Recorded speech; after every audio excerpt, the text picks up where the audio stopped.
Baby பிறந்ததுக்கப்புறம் பேபியோட head பொசிஷனில் இந்த இடத்துல ஒரு சாஃப்டாக இருக்கிறத நீங்கள் நோட்டீஸ் பண்ணியிருக்கீங்களா? நான் அதை எக்ஸ்பிளைன் பண்ணுறேன். இப்போ இதுதான் பேபியோட ஹெட் போன்ஸு. ஸோ இந்த பார்த்தீங்கன்னா பேபியோட ஹெட்டில் மொத்தம் 4 பீசஸ் ஆஃப் போன்ஸ் ஜாயின் ஆகிருக்கும்.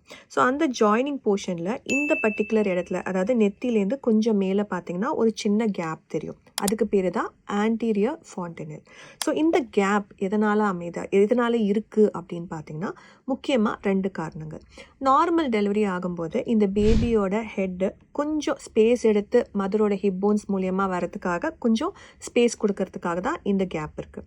அது மட்டும் இல்லாமல் டாக்டர் இந்த இடத்த எக்ஸாமின் பண்ணிவிட்டு பேபியோட கண்டிஷன் பற்றியும் நிறைய விஷயங்கள் அவங்களால அசஸ் பண்ண முடியும்.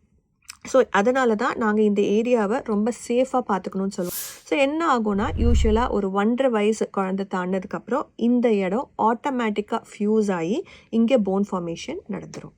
தேங்க்யூ.